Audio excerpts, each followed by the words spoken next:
YouTube. So I'm on a road trip today, but it's not a road trip to game stores or going game hunting or see any of the familiar faces that you normally see on the channel. This time I am going to see a band, and that particular band is Anamanaguchi. And if you don't know who Anamanaguchi is, they are a cool blend of rock and chiptune music, and they are apparently really great live.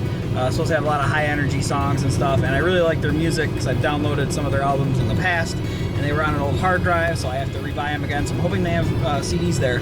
But they do some really good stuff. They actually did the soundtrack for the Scott Pilgrim beat 'em up game that was on Xbox 360 and PS3, so I love that soundtrack as well, and this is going to be pretty cool. So I'm here with my buddy Steve. Say hi, Steve. Nate told me to say hi. So I have a gun off camera that's like pointed at him so he acts properly on camera.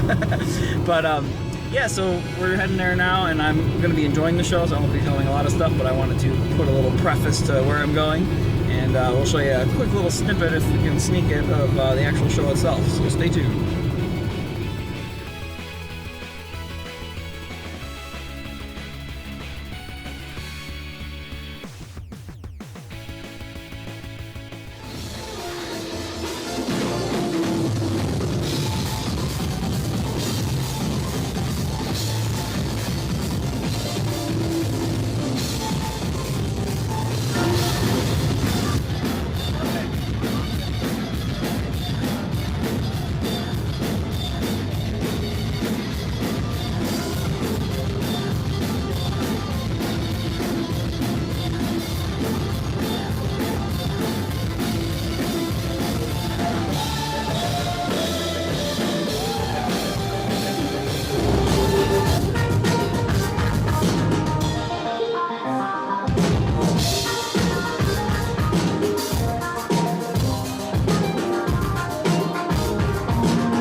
Hey everyone, welcome to another Pickups episode here on Sprite Lovers.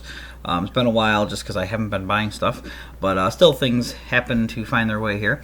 Before I continue on showing the actual pickups, I just wanted to comment further on the little clip you saw to start the video. I saw Anamanaguchi live in Rochester, New York last night, and it was a great show. I had a fantastic time. Those of you who don't know the band Anamanaguchi, give them a listen if you like chiptune style music. They're basically like a really high energy pop rock group with chiptune and video game influence and sound. So pretty cool. Best example I can say if you want to hear their music quick is to download the Scott Pilgrim game for Xbox 360 and PS3 that I mentioned earlier. Check that out. It's a great fun beat 'em up if you like classic River City Ransom and Turtles in Time-esque games, and it's got a fantastic soundtrack, and that's them. But I've known Anamanaguchi for quite a while, not personally, but their music. I actually first heard of the name Anamanaguchi when I listened to, this is probably like 5-6 years ago, I listened to the Talk Radar podcast for the website Games Radar. I don't listen to it anymore because they changed it to Radio Radar. They basically were getting away with using clips and sound effects without permission in music and stuff for games. So that's why the podcast changed. But it was my favorite podcast at the time. Wasn't as maybe as classy and super informative, but it really felt like a group of guys that I'd hang with, and they liked fart jokes, and the sound effects used were great, and just had other things besides games that they sometimes would mention, and it was really fun. But anyway, they got permission from Anamanaguchi back in the day to use one of their tracks for the opening of the podcast, and they got permission before Anamanaguchi was really huge. I mean, people knew of them, but they weren't as big as they are now. And when I heard the song, which I actually had a clip of earlier, that was on the Talk Radar podcast last night, it actually almost evoked, like, sad, melancholic feelings to me, because I was like, oh, I remember when I used to listen to that. So even though it's just a video game podcast, it was very fond memories came back when I heard the song last night. But show was great. They all did a great job, and it was really fun, high energy, exactly what I wanted. Just a fun time to lift my spirits, and it definitely did that. So that was cool. But now I'm going to get into some pickups. So, as you know, I've mentioned countless times in the past couple episodes of whatever it is, PlayStation Pursuit, Sprite Lovers. I mentioned how I'm selling 95% of my collection. And as bleak as that sounds, it's really not as bleak as it is. I mean, it is rough. I mean, you got to think. I'm sure there's other collectors out there that can't imagine what it'd be like to just purge a bunch of their collection. And even like friends of mine who aren't into games like I am, when they hear I'm selling my stuff, they're like, "Wait, what? Like you? No, they don't believe it." But it's not as bad as it sounds. I'm getting money for stuff I need for the here and now, and it's kind of exciting to think about what stuff I want to get back first that I did have to sell, because there are a lot of things that I am going to want to get back. So that'll be just fun going through, and even though I won't get the same deals I got, it'll be fun to do that. But even though I'm not really going out and buying stuff other than trying to find some PlayStation games here and there for the PlayStation Pursuit, there are a few other games that I'd get here and there, just on a much lower scale. Plus I got some gifts and stuff that I wanted to show off. So let me get started. One game that I got, was waiting to find it in stores. I have it for PS4, but I wanted to get the 3DS version. Oh my god, the lighting's awful here, sorry. The 3DS version of Mega Man Legacy Collection. I apologize for the lighting and conditions here because I'm sitting at my breakfast bar. You can see the hole in my ceiling behind me from when I just got plumbing fixed not too long ago, and my friend and I are going to fix that up eventually, but in the meantime, and that's not what the money is needed for the stuff I'm selling, but that's just a small expenditure I gotta do. But that's why I'm at my breakfast bar right now and not in the game room, because it's pretty messy. But yeah, Mega Man Legacy Collection. Oh man, I'm so sorry that it's so washed out, but yeah, definitely wanted to get this version of the amiibo. It was kind of cool. Plus I feel like playing it on the 3DS, I just would like the grab and go nature of playing through the Mega Man games like that. So that was a cool pickup that I got there. And then the next game pickup that was actually a purchase, I rented it and I've been streaming it. A lot of people have been getting this game, and I rented it for about a week, and I was like, any more than this, kind of a red box is like $3 and change a night. I was kind of like, I might not want to keep this much longer, because then I'm like, why don't I just put that money towards owning it? And I sold a bunch of stuff when I went to the Collecticon, so I was like, you know what, I'm going to treat myself to at least something to buy for myself, even though I just purged so many of my childhood games. And that was Uncharted 4: A Thief's End. And I saw this version at Target, and I thought, you know what, it looks really nice. It's got fantastic inner box with an art book and some DLC stuff. And I took this out. I didn't want to open the whole thing, but I took out the steelbook itself because it has really cool artwork on it. My spine and then the back artwork, and has some little stickers in there. And I don't know if you can tell, but it's got like a map under layer behind the part that holds the disc. So disc is in the PS4 because I'm still playing through it. Love the game so far. It's right up my alley. I love the series, but this one's so good just because I'm a big fan of walking simulators and games that let you explore and just like interact with the world, and seeing those kinds of things put into the Uncharted world. The fact that like I wasn't just like shoot right from the beginning of the game. It was like a lot of platforming, a lot of exploration, a lot of story, a lot of shooting too, but it was just, I think it's like more up my alley with the balance, and the influence of The Last of Us on this was definitely good. So that's another cool game I got. And then the last game that I've gotten in the past couple months, besides Panzer Dragoon Saga, which you saw the escapade on the road trip, how I got that. But this game was at Mr. Deals in Albany when I went a couple months ago with Cameron and Caitlin, when it was Caitlin's first time to go to Albany. I saw it in the case, and I was like, ooh, I really want it. I have the card only of this, but I really wanted this game. And I had a couple games that Mr. Syntastic, my friend Oleg, needed for his Dreamcast collection that he's so close to completing now, under 20 games now. But since he lives out there, he said he'd pick this up for me, and then I could just trade him for that. So we did do that, which was really nice of him to do. And the game is Mega Bomberman. It's the Genesis entry in the Bomberman franchise. wonder if I can get it where you can see some of the detail. There we go. Hold it closer, and then it's not as washed out. But I love this Bomberman game. This is one of my top favorites, and I know I have childhood memories of it, so that's one of the reasons why. But I also just love the sprite work, the music. It's a lot like the Super Nintendo ones, which are really good. And it's the only Bomberman for Genesis. I think this was also on TurboGrafx 16, if I remember correctly. But really great game, and it's in pretty decent shape considering it's a cardboard box, and those are always in rough shape. And one thing that's cool is I sold my cart only at the Salt City Collecticon, and the guy who saw it, he was looking through my games, and he pulls out, and he looked at it, his eyes got wide, and he's like, oh my gosh, you know, I'm going to get this. And I was like, oh, awesome, I love that game. And he was like, me too, and I can never find it. And I was like, I know, it's getting hard to find. And, you know, he was thrilled. It said it made his day, he even said that. This made my day. I've been looking for this game. I'm so happy. And I had it really not super underpriced, but everything I was selling was under their value on eBay and price charting. So he was super happy to find that. So I got the better copy. Thank you, Oleg, for picking that up for me.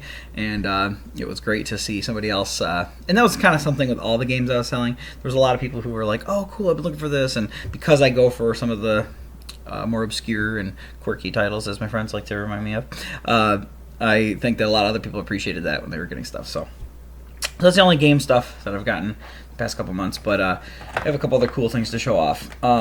First of all is a soundtrack. It's not as good as the old soundtracks for the first 3 games and spin-off games for the series, but I still like the music in 4 and 5, and that is the Halo soundtracks. This is the Halo 5 Guardians soundtrack, and it's, even though I like the Marty O'Donnell soundtracks better, the Halo 5 soundtrack's really good. I love the game, and more than most people, I think I like Halo 5, but the soundtrack was really good. It was an improvement over 4, even though 4 had some good tracks. It wasn't as good as this or the other games. So very happy to get that. I got that from Cameron and Caitlin because they had it, and they had brought their stuff that they were selling and everything, so they offered that to me for a really good deal.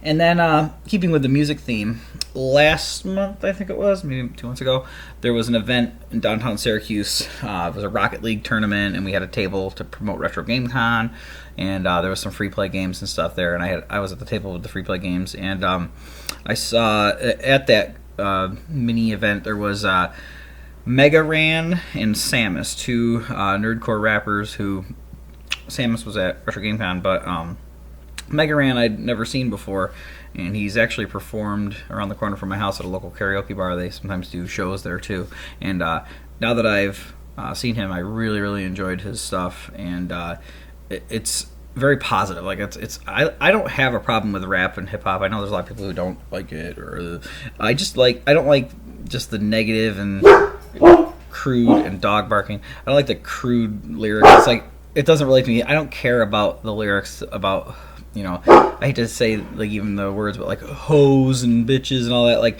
when lyrics are about that, it's okay if once in a while there's nothing like that, but when every song is about that, it's like that doesn't appeal to me at all. Even if I like the underlying instrumentation of the production and everything like that. But anyway, his stuff's positive. Shut up, Argo. My dog's barking. I'm sorry. His production, or the production quality on the actual tracks are really cool. It's got like chiptune stuff and remixes of really cool game sounds. And one album of his that I bought while I was there, and he actually signed the case for us, is Argo! Sorry, guys. It's the Mega Nerd mixtape, and it's got like Mega Man and Proto Man looking art on it. And it's Mega Ran himself and some other people helping out on the album, and it's just some really cool hip-hop songs. And they have like, I don't know, like I said, the lyrics are really positive. Sometimes they're like, you know, directly referencing games, but sometimes it's like just some really positive messages and stuff. And I mean, some of them are just so great. The tracks are just fantastic. So really cool to get that. And you know, keeping with the music tradition over the past couple months, it was good to have that. I've been listening to that a lot. It's been in my car a lot, and even at home I'll listen to it in the sound system. Really cool tracks. They're addicting, and I think a lot of the tracks have different styles of hip-hop that I've heard on like mainstream radio or elsewhere. I'm like, ooh, this is kind of in the style of this artist, but it's got its own unique sound too. So really love it. Definitely check it out if you haven't yet. So okay, I'm trying to settle my dog down, but he's probably going to bark again. You're going to hear him again in the background. But I only have a few more things to show off. So anyway, the next thing I got is a gift from my friend Tony. We got this for my birthday, actually, and I just hadn't had a chance to get together with me and get it. So it is pretty cool. World of Nintendo giant Ganondorf figure. Really detailed. I love these big box ones. Have a Bowser already. Really cool. I love the way it looks. I have the little version of him, but never got this big one, so thank you, Tony, for that. And then, continuing with this tradition now of the World of Nintendo, this was just a random find I got. I was at a Toys R Us getting a birthday present for my friend's son, and I always check, the aisle that has stuff that may pertain to me. I look at the games and I look at other stuff, and I saw something that I've been looking for a very long time. I've wanted this one forever, and it's just so cool, and I can't believe I found it just at retail. And that is the large Metroid from World of Nintendo. Again, I apologize for the overwashed lighting here, but it is really cool because it is like almost the size you'd expect the Metroid to be in the world. I know they're a little bigger because they can latch onto Samus's head, but absolutely awesome figure. It's so detailed, and I just love the way it looks. I've really wanted this for a long time, and I couldn't believe I just stumbled upon it. So totally excited about that one. So very, very cool. Okay, so I think Argo is settled down now. He hasn't barked in a little bit. I just got one last thing to show. Now, I already have this game, so purchasing this wasn't with the intent of, I want this game in my collection, because I already had it and I have it in a slightly better condition. But this game is my favorite game for the original DS. I love it. It's a sequel to one of my favorite games, my top favorite games on the PlayStation.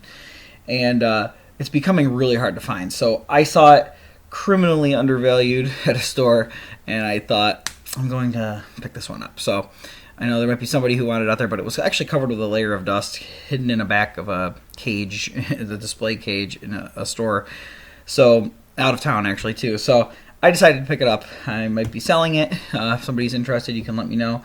But I also have some friends who are interested in it, too. So I picked it up. I have it here now, and we'll see what happens to this one. But it is Sola Tarobo, Red the Hunter, and let me see if I can get it. There we go. This is the sequel to Tail Concerto on the PS1.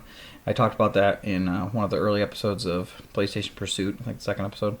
That's one of my favorite games of all time, and I actually did finish this one, and I love it. At first it took a while. I was like, okay, the gameplay is kind of simple. The combat of like weakening an enemy until you can pick them up and throw them, that's how you actually do damage to them. It didn't click at first with me. I was like, it wasn't bad. It was just more generic. I was like, okay, this is a pretty cool game. But then as the game went on, and I was like exploring these towns, and then there's some free-flying areas, and then talking to non-playable characters, and then the enemies got more creative, and the bosses got creative. It just skyrocketed in importance to me, and this is my favorite. It's just such a unique game. It's my favorite game for the DS. And this outer box is the only thing really wrong with it. It's not bad. It's just got a few little bumps and bruises. But the inner game is complete and in fantastic shape. Once again, sorry about the glare. And it has a sealed soundtrack included in it as well. So I was very happy to find it, and I feel like I'm not gonna be one of those people who like collects every copy I find of my favorite game. I know a couple people who've done that before, and that's fine. That's not why I got it. Like I said, I don't know what I'm gonna do with it yet, but it was a really, really good price, and I just love it again. So it was kind of really cool to find it and go, hey, that's my game I love. So yeah, that's all the pickups that are besides PlayStation games that I've gotten in the past few months.